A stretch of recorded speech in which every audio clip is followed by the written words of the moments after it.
लेकिन उनके तीनों घर जमाई बहुत आलसी थे। वो नौकरी भी नहीं करते थे और बाहर का काम भी नहीं। कावेरी जी ने अपनी बेटियों से कहा कि वो प्रेगनेंसी का बहाना बनाकर अपने पतियों को सबक सिखाए। अब सुनिए आगे। मम्मी, आपने जैसा कहा था हमने वैसा ही किया, लेकिन देखिए ना, विवेक का हाल तो वैसा का वैसा ही है। घर में ना सुबह का नाश्ता बनता है और ना खाना। नौकरी पर जाने की बात करूं तो खाने को दौड़ते हैं मुझे। हाँ मम्मी, मैंने भी सुमित को कितनी बार कहा कि अगर नौकरी नहीं करनी तो कोई छोटी सी दुकान ही खोल लो। घर का खर्चा कैसे चलेगा? देखो दोपहर के 12 बजने आए और जनाब अभी तक सो रहे हैं। हाँ मम्मी, ईशा और सुहाना ठीक कहती हैं। अविनाश का भी यही हाल है। जब मैंने अपनी प्रेगनेंसी के बारे में कहा तो मुझसे कहने लगा, अरे दूसरी लड़कियां तो 9-9 महीने तक नौकरी करती है, बस डिलीवरी के टाइम छुट्टी लेती है। मोहिनी, तुम भी नौकरी करो। अब मुझे कहाँ नौकरी मिलेगी? मम्मी बताओ अब मैं क्या करूं? हे भगवान, क्या सोचकर घर जमाई दामाद लाई थी मैं कि मेरी बेटियां मेरे पास रहेंगी और खुश रहेंगी। लेकिन इन आलसी दामादों ने तो हमारी जिंदगी को भी प्रॉब्लम में डाल दिया है। मैं तो कहती हूँ मम्मी, हम लोग वापस अपनी जॉब पर जाना शुरू कर देते हैं। बता देते हैं इन लोगों को कि हमने प्रेगनेंसी का बहाना किया है। नहीं नहीं बेटा, ऐसी गलती भी मत करना। अगर तुमने ऐसा किया तो इन तीनों की आदत और खराब हो जाएगी। अरे आज नहीं तो कल कभी तो तुम प्रेग्नेंट होगी, तब वापस यही प्रॉब्लम आएगी। तब क्या करोगी तुम तीनों? हाँ मम्मी, आपकी बात तो बिल्कुल सही है। इन लोगों को तो सुधारना ही पड़ेगा। लेकिन कैसे? अपने बच्चों के आने की खबर सुनकर भी इन लोगों पर कोई असर नहीं हो रहा।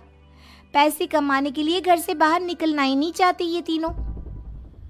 अब मेरे दिमाग में एक प्लान आया है। तुम तीनों चिंता मत करो, उन तीनों को बुलाओ, फिर मैं बात करती हूँ। थोड़ी देर बाद कावेरी जी अपने तीनों दामादों को सामने बुलाकर अपनी बात कहना शुरू करती हैं। अविनाश, सुमित और विवेक, देखो बेटा, मैं ना तुम तीनों से बड़ा प्यार करती हूँ, इसीलिए तो तुम्हें घर जमाई बना कर रखा है मैंने। अरे मम्मी जी, सीधे सीधे कहिए ना, क्या बात है? प्यार तो हम भी आपको बहुत करते हैं। अरे मम्मी जी, आपकी इज्जत भी बहुत करते हैं। अरे भाई, आपके जैसी सास और कमाने वाली बीवी सबको मिलती है क्या? हाँ मम्मी, विवेक और सुमित ठीक कह रहे हैं। आपकी बेटी से शादी करके मेरी तो ज़िंदगी ही अच्छी हो गई है। जानती हूँ मैं, और ये भी जानती हूँ कि तुम तीनों अपने अपनी बीवियों से बहुत प्यार करते हो। बेटा, बात ऐसी है कि हमारे कुल गुरु ने कहा है कि प्रेग्नेंट होने के बाद मेरी तीनों बेटियां शुरू के 4 महीने हमारे गांव में जाकर रहेगी, जहां मेरे चाचा जी रहते हैं। अरे लेकिन क्यों मम्मी, गांव में जाकर रहने की क्या ज़रूरत है इन तीनों को? वो क्या है ना बेटा, हमारे परिवार को एक श्राप है। अगर मेरी बेटियों ने यहाँ पर बच्चा पैदा करने की कोशिश की तो उनके बच्चों को कुछ भी हो सकता है। इसलिए अब से लेकर 4 महीने पूरे होने तक इन्हें गांव वाले घर में रहना पड़ेगा। हाँ तो इसमें प्रॉब्लम क्या है मम्मी जी? हम भी वहाँ जाकर रहेंगे, पिकनिक मनाएंगे। अरे भाई, बीवी जहाँ हम भी वहाँ। हाँ यार, आइडिया तो बहुत अच्छा है। शहर की ज़िंदगी में रह रहकर परेशान हो चुके हैं, अब कुछ दिन गांव में बिताएंगे। तुम लोग समझने की कोशिश क्यों नहीं करते? तुम में से कोई भी वहाँ नहीं जा सकता, और मैं यहाँ रहूँगी ना तुम तीनों के साथ।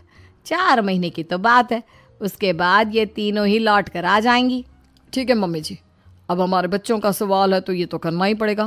कावेरी अपनी तीनों बेटियों को कुछ दिन के लिए घर से बाहर कहीं दूसरे शहर में रहने के लिए भेज देती है।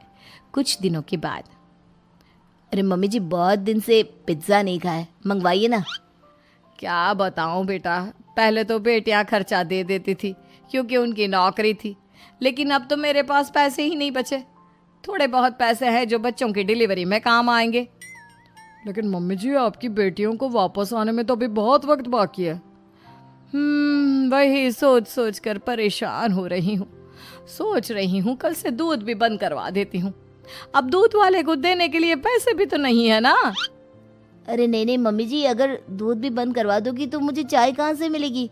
और चाय के बिना मैं तो मर ही जाऊंगा।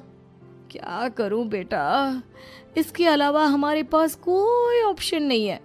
मेरे पास पैसे ही नहीं बचे।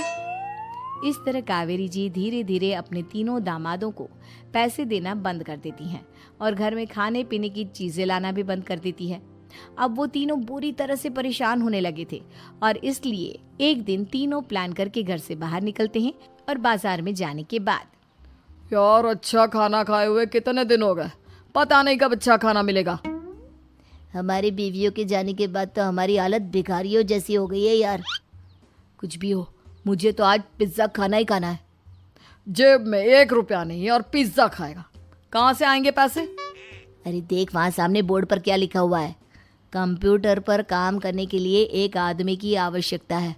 भाई मैं तो जा रहा हूँ, काम करूँगा और शाम तक पैसे लाकर आराम से पिज्ज़ा खाऊंगा। जा जा, तुझे कोई काम नहीं देने वाला, हम तो घर जा रहे हैं। चल भाई सुमित। सुमित और अविनाश वहाँ से चले जाते हैं और विवेक उस कंप्यूटर शॉप पर सारा दिन काम करके 5,000 रुपये कमा कर घर लौट कर आता है और अपने खाने के लिए अच्छी अच्छी चीज़ें भी लेकर आता है। ये देखकर विवेक और सुमित के दिल में भी कुछ पैसे कमाने की इच्छा जागती है। अरे सुबह सुबह कहाँ चल दिए तुम?